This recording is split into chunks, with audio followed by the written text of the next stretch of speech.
prep for the golf season. We just launched it today. So if you're a golfer and you want to hit the ball a really long ways and you want to have a golf season where your back doesn't hurt and your shoulders hurt and everything hurts because, well, let's be honest, you're getting old and you need some mobility in your life. And we can make you a better golfer, not by teaching you how to golf, but just making your body move better. So we put together a 6-week program, and we'll do like a golf assessment at the beginning, basically figure out what joints are kind of holding you back, and then we'll design a program kind of around those weaknesses, and then also around kind of golf in general. So there's certain things in golf that help you become a better golfer. Like if you want to drive the ball a long ways, we need to improve vertical power, right? Rotational power is important, but actually vertical power is more important because your golf swing all starts from the ground. So we work on some of that stuff. We work on some rotational power. We make sure you're moving well, get you a little bit stronger, and voila, you add 10 yards. Like it's pretty magical. So we've got that going on. It's a 6-week program, and it'll basically get you ready to start the golf season. And then you also get some golf hours in it as well. So your swing doesn't suck when you start, right? So yeah, because you're getting stronger. So you definitely got to practice. yeah, so you can get in the golf sim and do that. And then we're also going to do some stuff for like injury prevention around like golfer's elbow and some other things that happen with overuse. You know, it's really funny. So I work with a good amount of golfers down here because we have the climate for that. I have had a lot of golfers lately that have had tennis elbow. And is it tennis elbow on their back arm? Yep. Yeah, which makes sense. Yeah, but it's still funny because, you know, like it's called tennis elbow and this is called golfer's elbow, but no, like your elbows. It'd be on your front arm because tennis elbow is lateral, right? It's outside.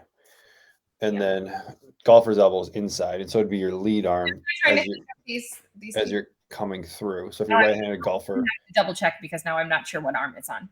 But probably be it's interesting to me that like we've named these things what they are. That's not really actually their name. Like their medical terms are like lateral epicondyle or something like that. Yeah, close. Something like that. Yeah, lateral and medial epicondylitis, right? But golfers typically have it on the outside because of the swing, like their lead arm. Or actually, no, golfers typically have it on the inside because of the back arm coming through hard.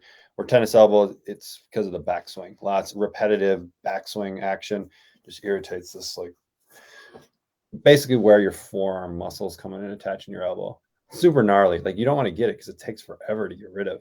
Because you actually have to rest it. Yeah. And rest it means like you, and most golfers, like there's golf and then there's like practicing to golf. Like all my golf clients down here have nets. They swing at home, 50, 100 swings every single day. Like we're talking about a very repetitive action that you're doing over and over again and agitating it and ticking it off. So right. And it's good to just like build back into it. So a lot of guys will maybe just go out and hit the range and try and hit the range like they would normally and hit hundreds of shots versus like easing back into it. Yeah. And a stronger body is a more resilient body. So, So question, can I ask some questions about this training program? Sure. How many days a week are you guys going to be training? 2 days a week of training. In person? In person. Any outside of the gym stuff they'll be needing to do? It depends how good you want to be, right? So like you're going to be able to see pretty good results on 2 days a week. But if you want your mobility to be a little bit better, we probably need a few more reps outside of the gym. So we encourage most of our clients. We usually build their mobility into their quote unquote warm up.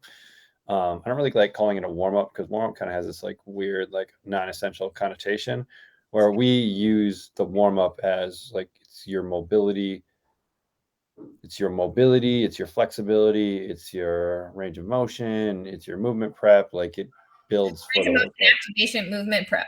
Right. So we're getting you ready for the actual. We're getting you ready for strength training, really, but it's just a portion of the workout that's focused more on mobility and not on strength, right? So we have a section for that. So warm up isn't like a good term. So you would take your mobility series and do that on your own because you would get better results. Well, you're just faster, right? And probably more lasting. So, yeah. More questions? Was that it? No, I think that's great. I just think, like people are going to want to know what the requirements are and all that kind of jazz. And get your butt to the gym 2 days a week, get it done for 6 weeks. And I guarantee you hit the ball further, feel better, and have a better